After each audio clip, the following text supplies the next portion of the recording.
The words didn't sound loud, but they were loud enough to destroy everything. Disappear forever. That's what she said.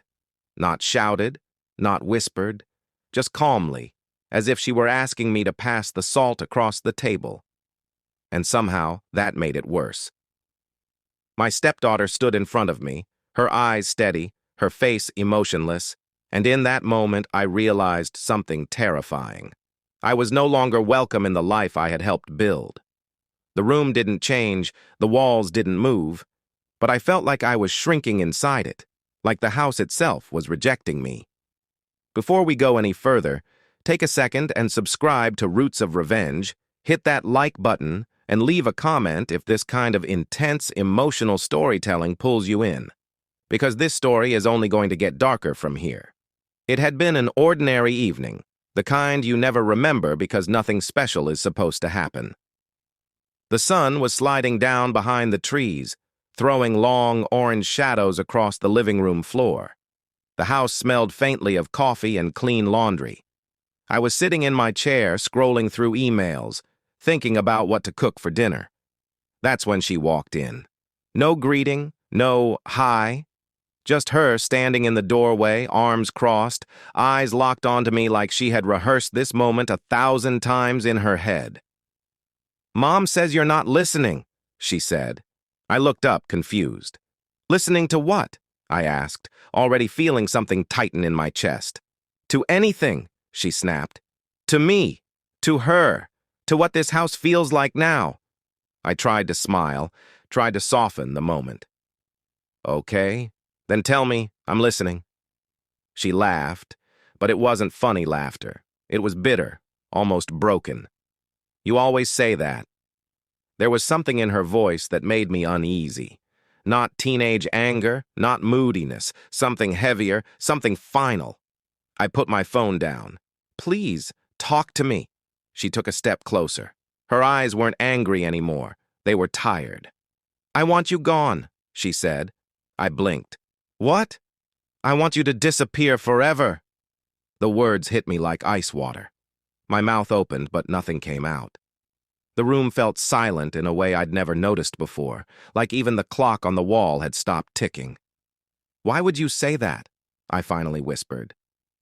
"Because you changed everything," she said. "Because since you came into this family, nothing feels like mine anymore." I felt my chest tighten. "I didn't mean to take anything from you." "But you did," she said. "You took my space. You took my mom's attention. You took my home and turned it into something I don't recognize." I stood up slowly, my legs shaking. "This is your home. It always will be." She shook her head. "Not with you in it." That's when I realized this wasn't a fight. This wasn't something that could be talked through or fixed. This was a rejection. Clean. Absolute. I didn't yell. I didn't argue. I just nodded. And that terrified her more than if I had screamed. Within a week, I listed the house. No one believed I would actually do it. My friends thought I was bluffing. My partner thought I was emotional. My stepdaughter thought I was being dramatic. But I wasn't. Every night I walked through those rooms and felt like a ghost. My presence felt wrong, like I was trespassing in a life that no longer wanted me. The laughter that used to fill the house was gone. Every conversation felt strained. Every glance felt sharp. So I sold it. The house with the family photos, the birthday memories, the Christmas mornings, the kitchen where we used to dance while cooking dinner. I sold it because staying felt more painful than leaving. When I finally told them, the reaction wasn't what I expected. "You did what?" my partner yelled. "I sold the house," I said calmly. "You can't just erase our life like that." I looked at my stepdaughter. Her face was pale. "I thought you wanted me gone." She didn't answer. The silence was louder than any argument. And that's when I knew. This wasn't the end of the story. This was the beginning of a war I never asked for. A war of guilt, blame, regret, and consequences. And the revenge, whether I wanted it or not, had already started growing its roots. The day I sold the house, the world didn't pause, but it felt like it did. I remember standing outside the moving truck, watching strangers load the life I had built, and feeling a cold emptiness spread through me. My partner stormed out of the house, fists clenched, voice cracking. "You can't just erase everything. How could you do this to us?" I looked at her, tried to meet her eyes, but she was already shaking, tears streaking her face. I wanted to explain, to tell her that I hadn't done it to hurt anyone, that I had done it because staying there was like walking through quicksand, every step pulling me deeper into despair. But no words could bridge the gap that had opened in that house, in that family. My stepdaughter didn't come near me that day. She watched from the porch, arms crossed, expression unreadable. Part of me wanted to reach out, to hug her, to tell her I was sorry, to beg her to understand, but another part of me knew that any gesture would only push her further away. She didn't want reconciliation. She wanted me gone, and the truth, painful, undeniable, was that she had won. When the last box was loaded, I stepped back and breathed in the empty space. The house, once alive with chatter, laughter, and chaos, now stood silent, hollow. And yet, the silence was heavier than any argument I had ever faced. I could feel it pressing against me, a constant reminder of my failure, my loss, and the truth that family isn't always love. It can be war. That evening, I sat alone in a hotel room, scrolling through social media. I wanted to escape reality, but instead, I was hit with a wave of anxiety. Photos of our family appeared online, friends sharing memories, tagging us in old pictures, unaware of the storm raging beneath the surface. Comments started pouring in. "Where's the house? Are you moving? What happened?" My heart sank. The world was watching. The story of my family, of my failure, was now public. And somewhere deep down, I knew the confrontation wasn't over. The next day, the call came. My partner's voice was trembling with a mixture of anger and fear. "You can't just leave things like this. The house isn't just a building. It's everything to her. You broke her." I swallowed hard, trying to steady myself. "I didn't break her," I said softly, knowing it sounded hollow. "I gave her exactly what she asked for." "You gave her nothing," she shot back. "You took away stability. You took away a home. You think disappearing will solve anything? You think it's over?" I didn't answer, because it wasn't over. Not by a long shot. Later that afternoon, I found myself face to face with my stepdaughter in a public place, an awkward encounter at a small coffee shop. Her eyes were cold, unrecognizable. There was no trace of the little girl who once clung to my hand, laughing at silly jokes or ran to me when she scraped her knee. This was someone else, someone hardened by resentment, betrayal, and anger. "You actually did it," she said, voice low, measured. "You sold the house." "I did what I thought was best," I replied, my own voice shaking despite my attempts to sound steady. "I gave you the space you demanded. I thought maybe it would help us all." "Space?"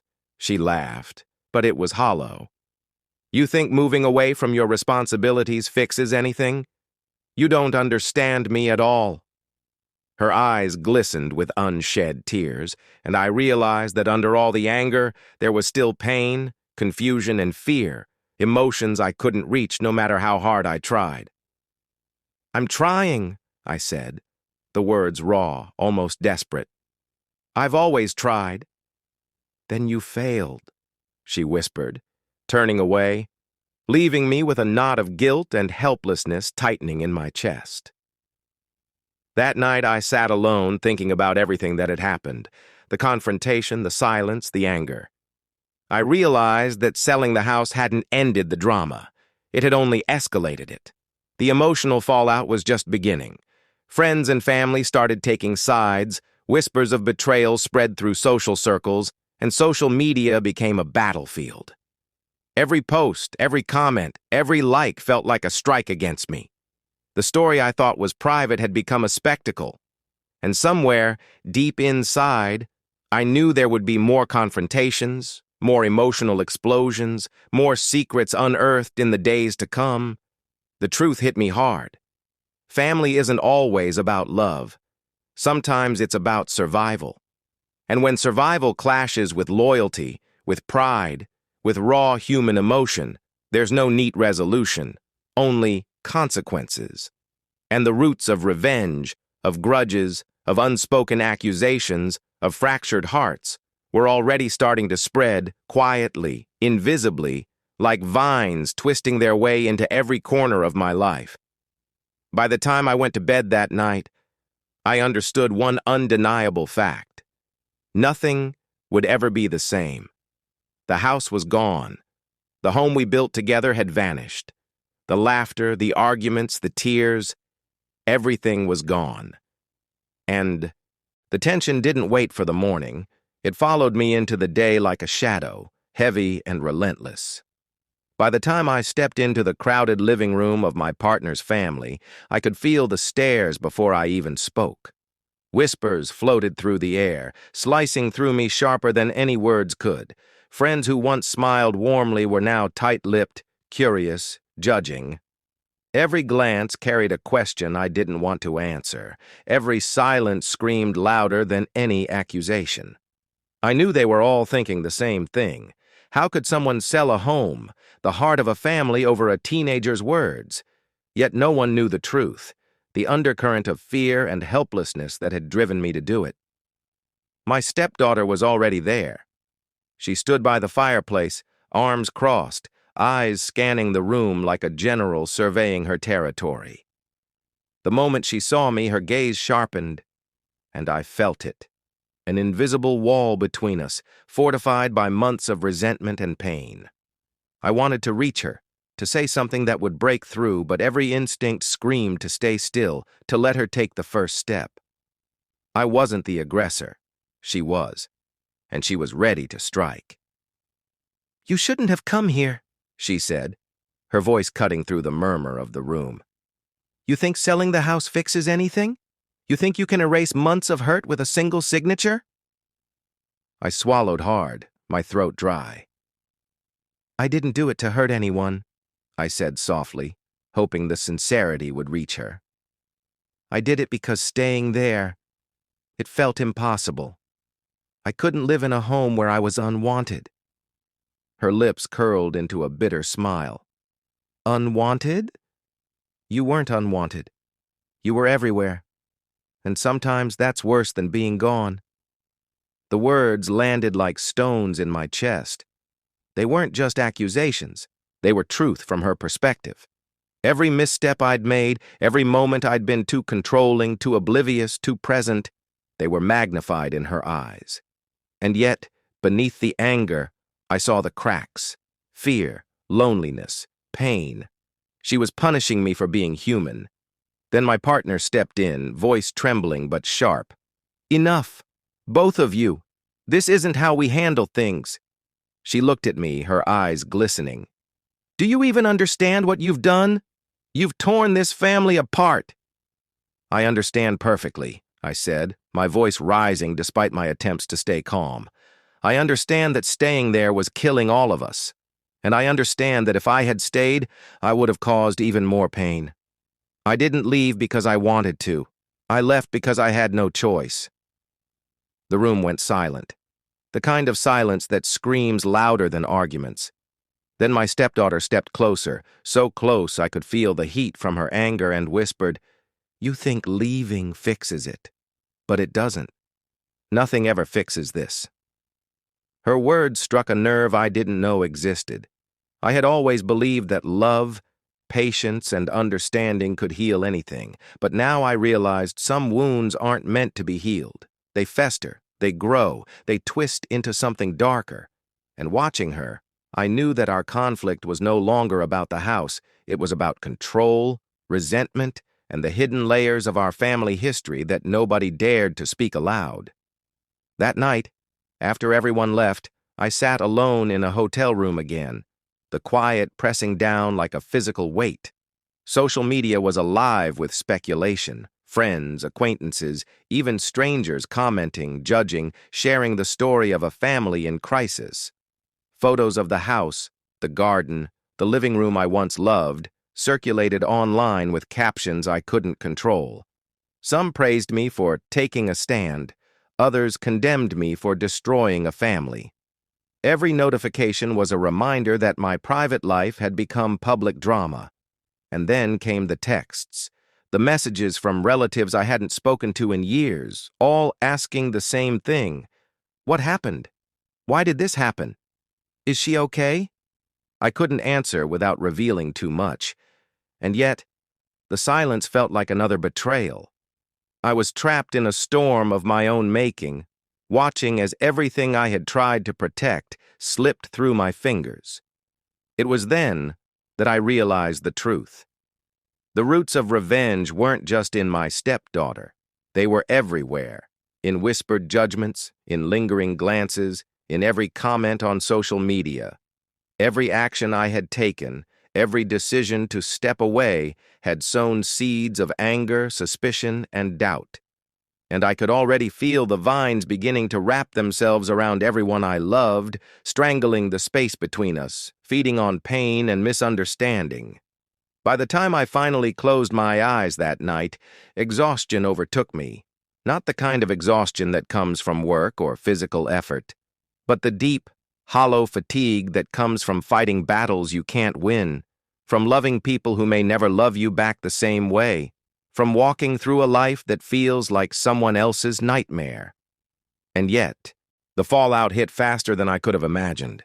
Within hours of the confrontation, whispers turned into rumors, and rumors turned into headlines on social media.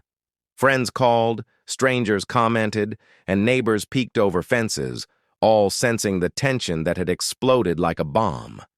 The story of the house, the stepdaughter's ultimatum, and my decision to sell it had become a spectacle. Every post, every message, every like felt like a judgment weighing down on me. The private war I thought I could contain had become public theater, and the audience was relentless. Even my inbox couldn't escape it. Messages flooded in, some offering sympathy, others dripping with scorn.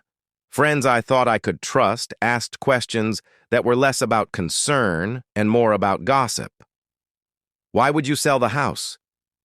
Is she really okay? Did you even think about her feelings? Every notification made my chest tighten, a reminder that once a family conflict becomes public, it stops being about your emotions and starts being about perception. My stepdaughter, meanwhile, retreated further into her world.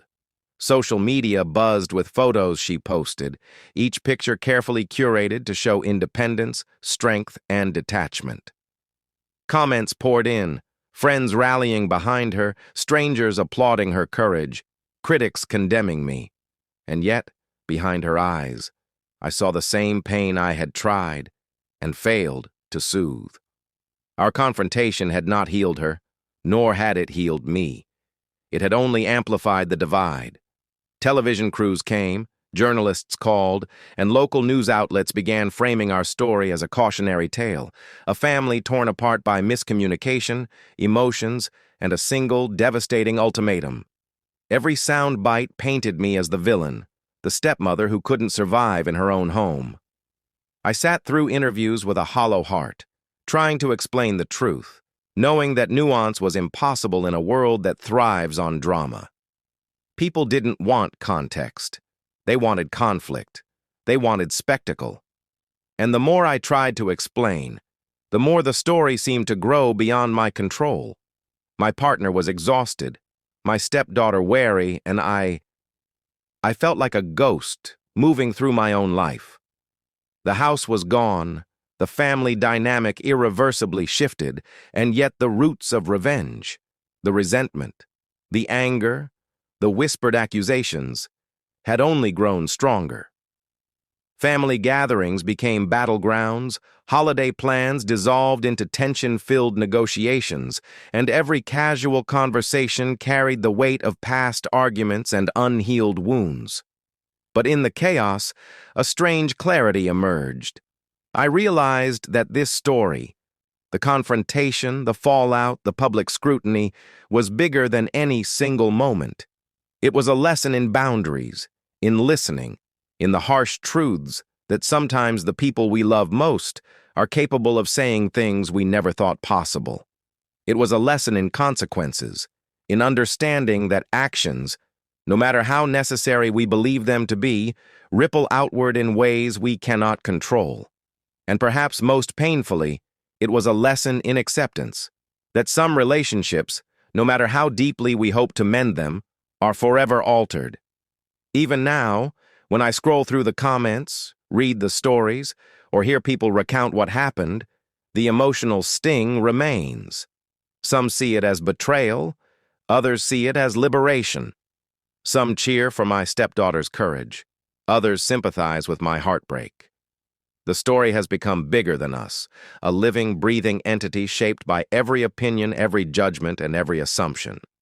And yet, through it all, one thing is undeniable. The events have left an indelible mark on everyone involved, changing the way we see each other, ourselves, and the meaning of home. And now, I want to hear from you. What would you have done if a single sentence from someone you trusted completely upended your life? Could you have walked away like I did? Or would you have stayed trying to fight through the storm? Share your thoughts in the comments below. Be honest, be raw, because this story isn't just mine. It belongs to anyone who's faced heartbreak, betrayal, and the complicated, often painful truth of family. And don't forget to subscribe to Roots of Revenge for more explosive, emotional, and shocking stories that will grip you from the first word to the last. Because some stories don't end quietly. Some stories leave scars, and some stories, like this one, are only the beginning.